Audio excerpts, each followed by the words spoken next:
मंत्र साधना के पीछे का जो वैज्ञानिक आधार है, वो गुरुदेव ने भी क्या लिखा हुआ है कि जब हम गायत्री मंत्र की साधना बड़े मनोयोग से करते हैं, ध्यान लगा करके करते हैं, ध्यानपूर्वक अगर गायत्री मंत्र की साधना अगर आप करते हैं या उसका जप करते हैं, तो गायत्री मंत्र में 24 शब्द हैं।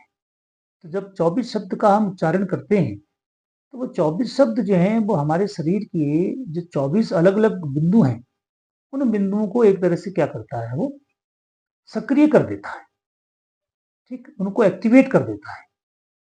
तो वहीं पर से क्या होता है, हमारे शरीर की आध्यात्मिक ऊर्जा को वो बढ़ा देता है। इसलिए जो है अक्सर ये होता है कि जब गायत्री मंत्र के लिए बोला जाता है, तो इसलिए हम कहते हैं कि आप कमर सीधी करके बिल्कुल मन लगा करके, ध्यान लगा करके, सविता देवता का ध्यान करते हुए आप गायत्री मंत्र का उच्चारण करें।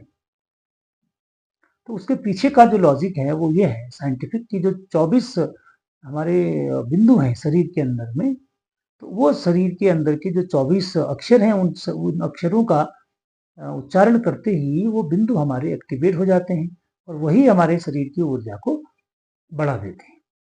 यही उसके पीछे का लॉजिक है। तो इसको अगर आप ध्यान से करते हैं, तभी हमारे शरीर की ऐसी आध्यात्मिक ऊर्जाएँ जो हैं वो अन्य की अपेक्षा थोड़ी-सी बड़ी भी हमको महसूस होती हैं और वो अपना रिज़ल्ट जो होता है वो इस प्रकार से देती हैं आपको।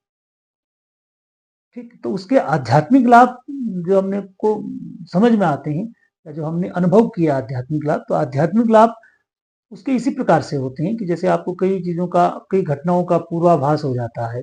ऐसे आध्यात्मिक लाभ होते हैं, जो इस चीज़ से जुड़े हुए हैं, जो अध्यात्म से जुड़े हैं, वो लोग इस चीज़ को समझते हैं कि कई बार आपने देखा होगा कि हमारे गुरुदेव ने तो कई बार ऐसी पुस्तकें लिखी हुई हैं कि उनको कई घटनाओं की जानकारी जो है वो कई दिनों पूर्व जो है सपनों के माध्यम से हो जाती थी। तो इस प्रकार की घटनाएँ भी इसमें होती हैं कि कई चीज़ों के बारे में आपको पूर्वाभास स्वप्न के माध्यम से होता है। कई कुछ घटनाएँ आपको पहले ही जो है वो देखने को मिल जाती हैं और ये कोई अनहोनी बात नहीं है। ये ऐसा नहीं होगा कि मैं ही इसको ऐसे पहली बार बोल रहा हूँ। आपने ऐसे कई लोगों को देखा होगा कि ऐसी बड़ी-बड़ी घटनाओं के बारे में भी लोग पहले से ही बता देते हैं और ऐसे कई वैज्ञानिकों को भी आपने सुना होगा, देखा होगा कि वैज्ञानिक जो शोध करते थे पहले समय में, उनको अपने शोध के परिणाम जो है वो कई बार वो स्वप्न में उनको परिणाम मिलता था, वो लिख देते थे। ये उनको परिणाम उनको मिल गया। ठीक? तो ये कोई विशेष या अनहोनी घटना नहीं है, तो ये भी गायत्री साधक को अनुभव होता है, अगर वो लंबे समय तक गायत्री मंत्र की साधना को करते हैं। तो ये चीज़ें आपको जीवन में क्या लाभ देती हैं कि आपके जीवन को सरल बनाने के का लाभ देती हैं। ठीक? तो ये लाभ उसमें होता है। अब